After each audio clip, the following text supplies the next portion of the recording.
uh, when it comes to affirmations, are you generally just affirming, or are you feeling that which you are affirming, and you are actually sinking into that identity who has what you want? Because conviction is something which is a very important, and when you are stubborn with your desires, these things which you are actually wanting, that eventually manifest. So, and if you're focused about the time, then that's something that means you're saying that you do not actually care about your desire. It's only the time which matters to you. So my message would be to, when you're affirming, you need to actually embody that identity. What does that identity of you feel when you already have that kind of that desire? That's what matters, because just generally affirming, it doesn't help. You actually need to vibe in into it, feel it, be that identity. So a lot of things, like when I actually started doing these when I actually came across my manifestation coach, my life changed very, very much. So before that, I used to be a person who used to be, like something like, who used to think that everything goes on autopilot and nothing just works out for me, and I'm a very unlucky person. I had such kind of thoughts, which is the reason I never had friends in my life. So I was always complaining and whining about things. Now, I'm not saying that you should not be complaining about, whining about things when things generally needs your attention there. But what I'm trying to say is that complaining or whining about situations will not get you to the solution. So this is what I learned today from an interaction with someone. So with actually an associate. So I was talking to an associate, and I got to understand a lot of perspectives, wherein, like, already knew that you need to embody that identity. But what happens is that when you're just casually affirming, and then you think that, okay, I have affirmed 10,000 or 20,000 times, but I've not actually seen any kind of movement or something like that. See, first thing is that you should not be focused on time, because time is an illusion. So if you know the concepts of Shiva, like if you're a Hindu, then you'll come to know that he is infinity. He is timeless. He doesn't have time, which means that if Shiva, the center of the universe, says that time is limitless, or time is just a human made construct, then why are we worrying about time? Time is just something which we made for our convenience, because we have so many schedules, to like so many planes which goes from one country to another country, one state to another state.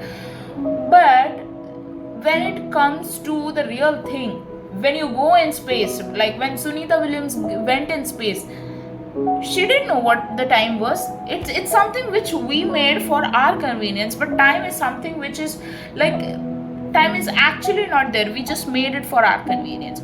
So same happens to our desire.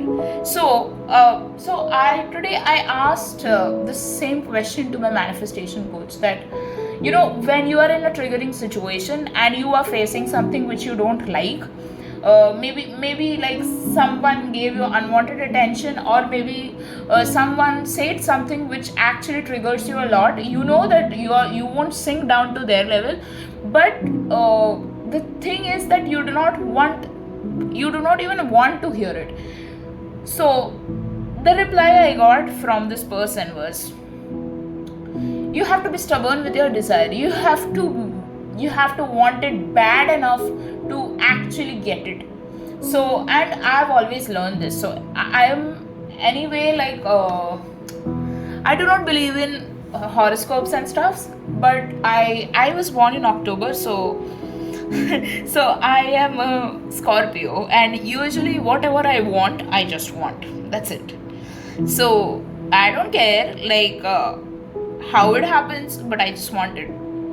So this is something like which has always been there, and I am like, you can see that how much, like, in Hindi there is a word which is called as tapasya. Tapasya means devotion. So I would say that I've been manifesting marriage with my SP for almost like last 3 years. And last 3 years, as in like we met 3 years back. But ever since I came to know him romantically, in a way which made me feel what relationships are, what real love is, I just decided that this is the one for me.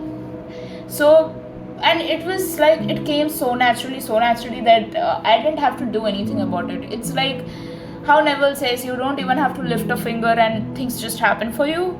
My realization came this way. So I just came to know that this person is for me. So you can see that I've never been so focused on the time, and that's the reason that I wanted what I wanted. I don't care about the time. I just want what I want. So this was my belief, until I came across a realization that even when I am acknowledging this, that it will take a long time, I'm actually acknowledging that it will take a long time. And that is why my SP, like, I didn't embody that identity that the things can happen just overnight, or things can happen as fast as it could. I was stuck on this thing that it will take a long time, and which is why I was reacting in ways that it will take a long time. You know what I used to do when I thought that it will take a long time? I used to actually I did these are my mistakes, which I feel which I've realized. So I remember that when these discussions or marriages were going on in my family, if you have someone, just tell us, this kind of thing, which was when it was coming from my mother.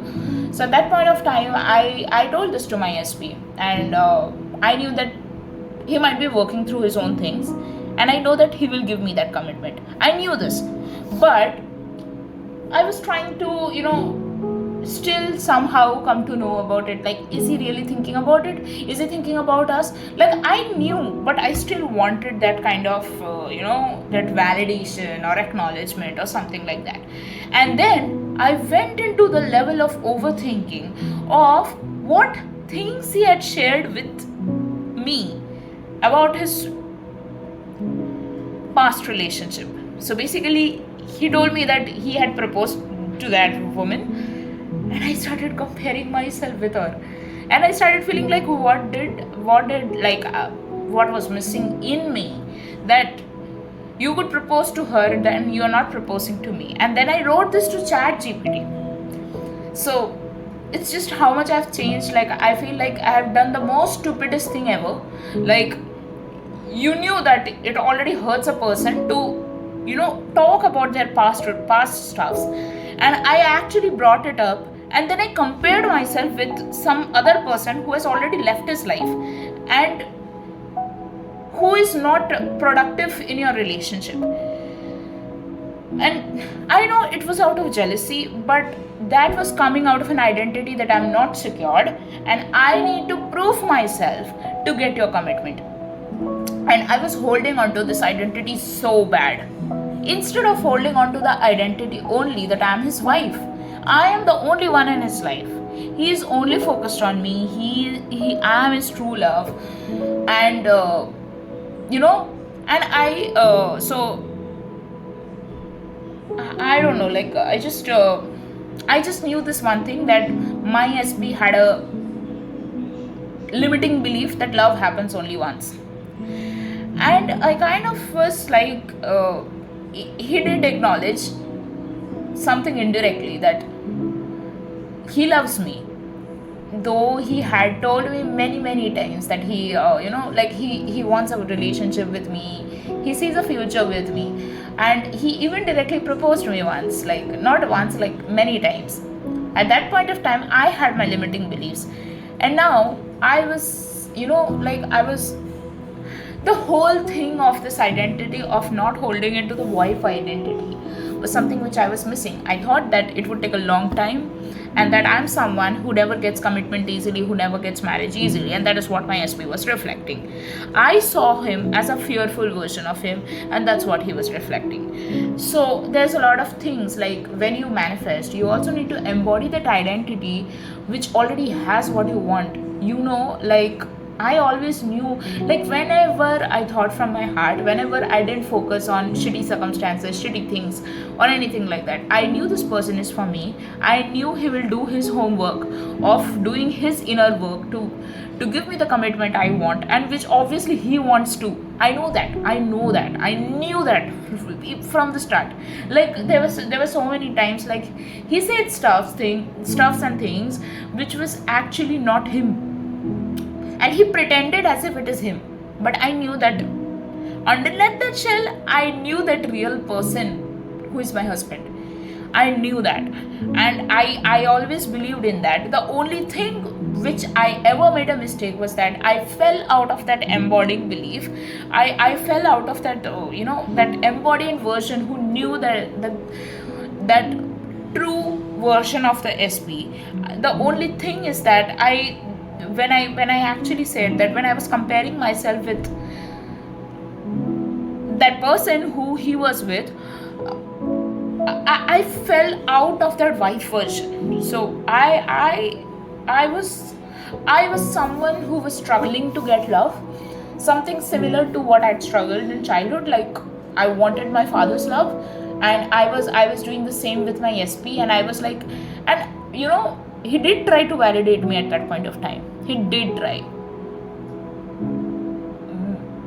Maybe not whole day long, maybe not until I needed it, but he did try to validate me, which I knew that he loves me, and I shouldn't have brought it out. But we learn from our mistakes, and I think that is what it is. And that's the reason I always say that yeah. I remember that I had some 2-3 nights like that, when I was just crying, thinking about someone's already married to someone else, and I'm still struggling to get my person who is my person. I know that. And I was thinking about it, and I was thinking about her so much that I met her in the airport somewhere, and I could some way recognize that maybe it is her. And I went and told this to my SP, and it's fine. Like I like to keep things transparent with my SP, which is fine. You can share things with your partner. But the problem which I did was I was comparing myself to that woman, and it was not because, like, I was not comparing. I was just envious that she got a proposal, I didn't. And I think I fell out of my secured version of me. But yeah, so that's the thing. That's the hardest lesson I got, and I was crying over it, making myself miserable, as if like I needed to prove something, when I knew that my SP loves me more than any person ever can. Like, see, what I feel is, the last person you love, the person you end up with, you love that person the most. You should never compare any kind of other stuffs. So that's the thing, and that's what, like, today I got a lesson about how embodying the version really helps. Before I met my mother-in-law, I had dreamt about her. Like, dreamt in the sense, not in a sleeping dream. It is like something like, people always say that your mother-in-law and sister-in-law should be your greatest strength. And but if you see these serials, they project a very bad identity of such things. And I'm like, I want to live with everyone peacefully. I've never got a complete family, and I wanted that with him. And whenever I saw my SP, I knew that he's a person, like, who comes from a very happy background. He likes to be happy, he craves to be loved, and he likes, I mean, if you really meet my SP in person, he's the most sweetest person ever. Like, he's so full of love. And And I think, like, before I met him, I just imagine those things. Somebody who likes to have a family, somebody who is family oriented, like family oriented as in like not about choose me or your family, not that ways. I meant that family, like somebody who wants to have a family with you, somebody who wants to, marry you. But when I was holding on to this identity that I am someone who doesn't get commitment easily, I am someone who doesn't have a relationship easily, and that's what I was getting back. And until I realized that it is my own assumptions which is playing back, and I have the ability to get anything I want. I'm limitless, I'm boundless, and that's what I've been telling. I've been lecturing the same things to one of my friend who is going through a bad time with his girlfriend and etc. Like whenever we talk, he gets a lecture from me. That because most of the problems in his life is because of his identity. It is because of his limiting belief. He thinks that he is the way he is and he cannot change, and he's too old to change, and he's just of my age. So that's where the problem lies. You feel that you cannot change. Why can't you change? You can change. It's just a set of habits which you have adapted into, which you have which you are stuck into. If I could change the most stubborn lady of this world, then anybody can change. And I'm saying stubborn in a very good way actually. And like there has been a time like when my mom used to tell me, so when you did one mistake once, then I used to tell you that, see, draw it this way. Like, so she used to teach me how to write alphabets and all that kind of stuff. Okay. So she used to tell me that, whenever I used to write C, I used to make it G or something like that. I used to do this mistake. And every time, almost like she had to correct me so many times just to tell me that this is C and this is G. So she used to say that not everyone will have this much amount of patience. And my mom, when I was very much infant, obviously she had a lot of patience. When I went into some higher secondary or I think 7th or 8th standard, that time she used to be busy with her career, so she that she used to get impatient sometimes. But and also she had a lot in her plate actually. So at that point of time, like so she used to tell me, you should learn from something just once. If I point you out or your friends point you out something, you should be learning at that point, then and there itself. You should not be committing the same mistake. But the problem was, I was subconsciously adapted to my old habits, which is why it was very hard to break through. So what the problem was, like even with my SP, when we used to like he used to tell me something, I used to take it very negatively. The first problem was that I used to take it so negatively, not in a negatively actually. First thing is that I was very sensitive. Second thing is that I grew up with a family who never gave me feedback. Like I grew up with my grandpa and grandma, and they never used to correct anything. My grandpa would still scold me sometimes, but I would scold him double, and then he would stop out of love. So that was me. So when anybody just pointed out, so this you are doing wrong, and he always used to give me tough love. But out of that tough love, there was this sweetheart of him, which, like, I'm talking about my SP right now, so which he wanted me to improve and become the best version of me, and that is the right thing to do. Anybody would do that. In fact, now whenever I have an inner conversation with my SP, I always say that this you're doing wrong, you need to do it right, because you are much more capable than what you are right now. And I've always believed in him. I always knew, like, when he's my husband, he will do the most progress in his life, because he has a wife like me, and he's proud to have me as his wife. So I have shifted into that identity. But the thing is, when you want to shift your timelines, when you want to shift into a new version of your SP or your new version of your job or something like that, are you shifting your identity inside? Because if you are not, you will be stuck in the same place. You will be crying and whining. So I was also talking about one of my friends who who I keep on saying that he has a problem with his girlfriend and stuff. So the main problem in their relationship is that he was he was very strong with his habits. So the thing is that he would never go out. We used to, we grew up together in Mumbai.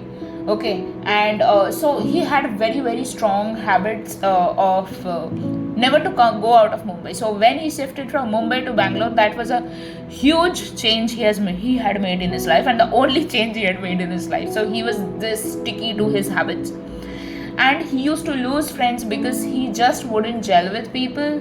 He was just adapted to his old patterns of thinking. That's what his problem was. So up to a certain extent, I had supported him as a friend because I knew the real him. But when this sticky version of him, this stubborn version of him, that is stubborn not in a good way for your desires or wants, but negatively, that he is even ready to lose his friends or his girlfriend just because he wants to be in that version of him who wants to be just him, even when he knows that these kinds of habits are actually not helping him. That's where I got very very angry on him, and I tried to distant myself from him. The 2 years passed, and then he became a very different version of him, and he started texting me and all that stuff. And recently I came to know about the same havoc he had created with his girlfriend. And that's where I was like, this is your problem. I've never pointed this out because I didn't want to offend you, but the problem was, you have always been like this. You never wanted to gel with people. You never wanted to be a bit so suppose, for example, if I talk to Miss Mary, okay, just an example. If I take 2 steps, she will also take 2 steps. If I take 1 step, she will also take 1 step. It doesn't happen so that's what I'm trying to say. And this person would only expect the other person to keep on talking to him. And he told me that he also had this thing that he expected his girlfriend to take all the burden of the relationship, and he just would go and went out and put out his frustrations on her. I said that this is not healthy. This is what your problem is. Your mother tried to point it out, I tried to point it out, but you would never change, and now you lose your favorite person, and this is where you land up in. So that's the thing. He had never embodied the version. Even now he says that I still want her back, and I want to spend the rest of my life with her, but I'm not, I do not know if I can change. I mean, this is just a limiting belief. You think you're just giving an excuse because you don't want to change, because you're uncomfortable to change. That's what the problem is. If I can change, why can't any other person change? I mean, you don't know what I was. I'd been the most negative person I had, because I grew up in a very shitty experience. Yes, my grandfather, grandmother, they always took care of me like my own mother and father, and I had people who pampered me a lot. But also at the same time, I grew up, seeing all the negative sides of relationship. And if I am someone who is so hopeful, then why can't you be? I mean, I know that you might have gone through your own circumstance, shitty situations, or whatever it is. But that doesn't mean that you cannot change. You're just uncomfortable to change. Okay? So if you can't change in a day, obviously that's not possible. And no, we are not even expecting that from you. You can take one step at a time and you can change. And that's what I was lecturing him also. And this is my message to all of you, that you guys can change. There is hope in this world. Why hope is a very fake word actually. Anything is possible. Everything can change overnight. What are you waiting for? So that would be my message, that embody the version of you who already has it all. The way I'm lecturing and so passionately speaking about these mindset topics, this had been an idea at a point of time when I was not in talking terms with my SP. And how I came across this. So basically, Like I just wanted him back in my life, that's all. And that's where I saw there was this spiritual guru who was talking basically about how to live a yogic life and something like that. And she said that if somebody doesn't smile at you, go and smile at them. So the next day I tried to apply this with my SP. He was not smiling at me, and I just wanted to, like I never wanted to spoil our relationship. So that's where I went and smiled at him. And for a moment he didn't expect that I am smiling at him, but like his reaction became neutral. And then what happened was that I do not so you can, I don't know what you can call this. So I am secured in my identity, but I also do not like anybody holding my SP's hands.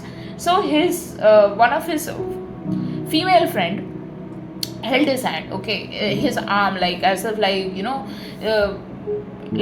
how do we hold a bag? So she was holding him like that, and it made me very very jealous. But I just told myself that, you know what, you can have as many female friends as you want, but I know that I reside in your heart. That's what I held on to. And I knew that, no matter what happens, he'll still love me. No matter what happens, I am his wife.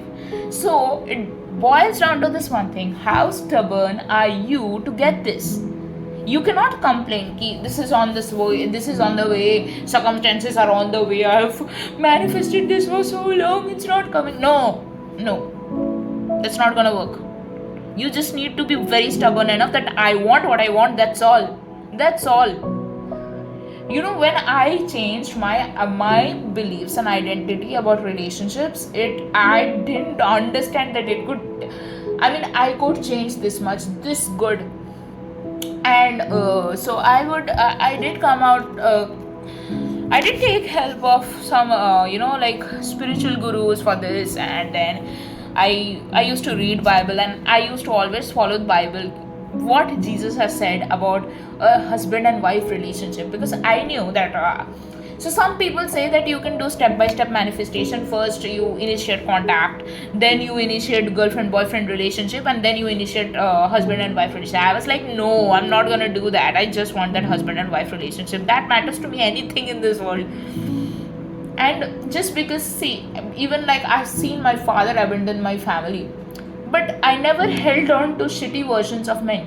I've always held men on a version that they're loving, they're sweet, they're family oriented, and that's what I got.